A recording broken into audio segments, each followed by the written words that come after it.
Halo pemirsa, kembali lagi di Hidup Sehat dan tadi kita masih ngobrol-ngobrol seputar gangguan kecemasan. Tadi ini menarik banget ya, sebenarnya tuh di tahap seperti apa ini orang tua harus sudah mengantisipasi ya. Anaknya nih, misalnya sudah kok nih tidak seperti biasanya, dia ceria, apa segala macam, tiba-tiba dia sudah mulai merenung, mengurung diri. Itu apa yang orang tua harus lakukan, iya, dok? Kita harus kemana dulu, harus melapor ke siapa, harus konsultasi ke siapa. Itu sebenarnya edukasi seperti apa sih ya, dok, yang bisa dilakukan? Yang penting adalah orang tua itu harus paham kondisi anaknya. Harus paham kapan anak itu berubah perilakunya.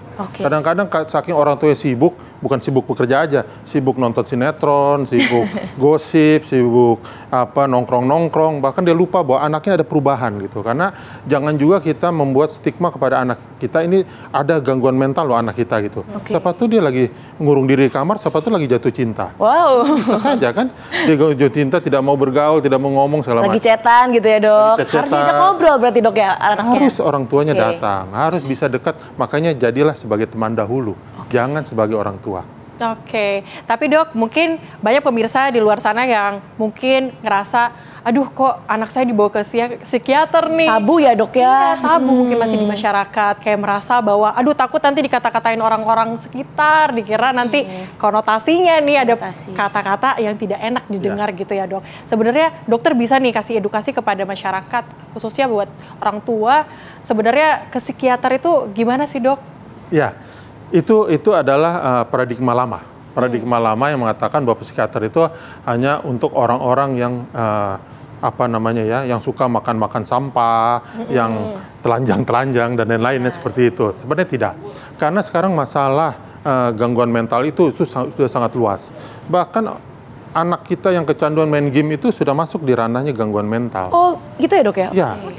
Kecanduan main game itu kan sama seperti orang kecanduan narkoba, orang kecanduan makan. Bahkan ada anak kita yang body image-nya gitu. Wah, saya pengen langsing, saya tidak mau makan, saya pengen kurus segala macam. Itu pun akan jadi masalah gangguan mentalnya. Jadi banyak sekali faktor di sana. Termasuk kapan anak ini tidak bisa bergaul dengan teman-temannya. Apakah ada faktor lain gitu? Apakah dia merasa sering dibully? Bully itu kan di wilayahnya juga di dokter psikiater juga. Karena bully ini kan sekarang lagi booming ya, booming. Kadang-kadang bully itu hanya dipikirkan bully itu secara fisik. Padahal bully itu secara verbal pun banyak sekali. Banyak yang meremehkan, oh kamu kan anaknya siapa gini. Hanya kata-kata itu aja, itu sudah bully. Dan itu semua wilayah cakupannya psikiater. Dok, itu kan tadi misalnya untuk orang tua dan juga anak-anak. Lalu seperti orang dewasa nih, seperti saya dan Celia ini kira-kira harus melakukan apa sih untuk mengantisipasi supaya tidak memiliki kecemasan yang berlebihan untuk orang dewasa, dok? Hanya satu kata. Apa itu, dok? Ikhlas. Ikhlas. Pokoknya ikhlas. Kita cari pacar nggak mau suka sama kita, ikhlas. Ya udah gitu. Cari yang lain. Gitu.